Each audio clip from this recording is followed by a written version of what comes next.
We're continuing to cover the race for state districts in Ohio's election season this year. So who will the voters send to Columbus to fight for state funding and for the Valley on issues?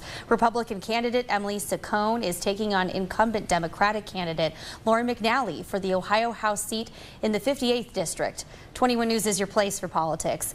And we are spending 5 minutes at 5 with the candidates. Lauren McNally, thank you so much for joining us here today. Thanks for having me. Yes, you have served the Valley in the past in a variety of capacities. You're also the incumbent in this race. So tell us a little bit more about yourself for people who don't know you and why you're running for re-election. Sure, thank you. Yeah, so previously I served 2 terms on Youngstown City Council, and before that I actually worked in journalism and marketing locally and also for NPR around the country.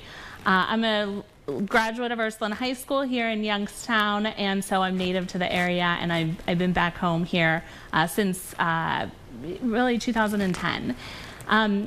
In my first term at the State House, and the work has been amazing. I've really enjoyed both the legislative work as well as the administrative work, and the people that I've gotten to work with locally and around the state.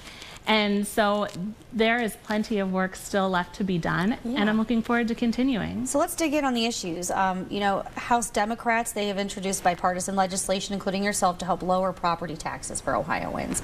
So where do you think we might see something like this stick?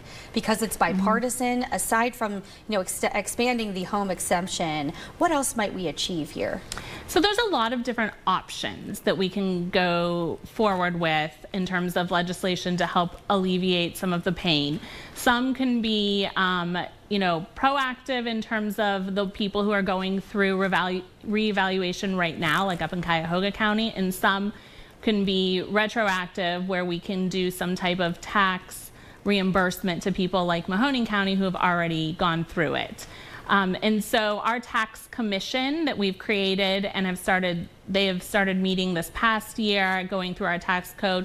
They're starting to come up with some bigger ideas and put forth some bigger pieces of legislation. However, what we already have, about 5 pieces of legislation that have gone through the committee process, started the committee process, and have an opportunity to actually get passed before the end of the year, if, you know, we can work really hard across the aisle through both sides and with the Senate to get some passed. Homestead exemption being one, increasing the tax reimbursement back to the 12% like we used to do can be another. So lots of options. Okay, education funding, levies, those are definitely hot button issues for voters. Where do you see the potential for change, and what would you fight for?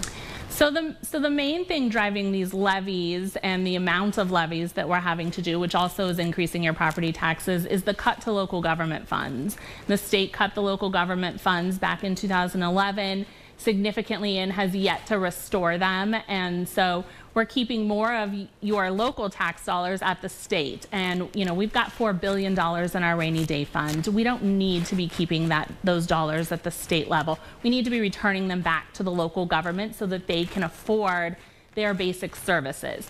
And right now they can't. And that's why you're seeing all of these levies go on for things like police, fire, parks, roads, that, you know, really they shouldn't have to turn to the local residents to have to do that.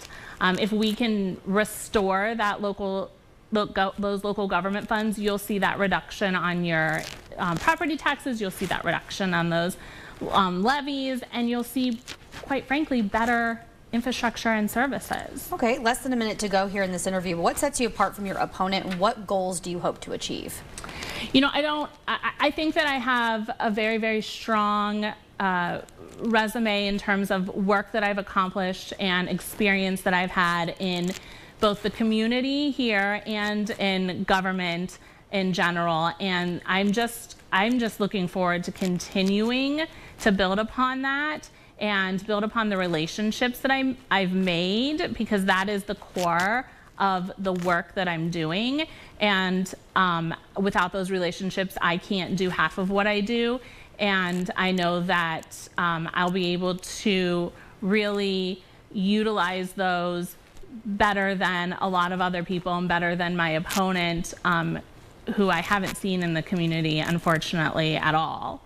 All right, well, I really appreciate you joining me here. 5 minutes at 5. We're talking with the candidates. Thank you for taking the time. Thank you.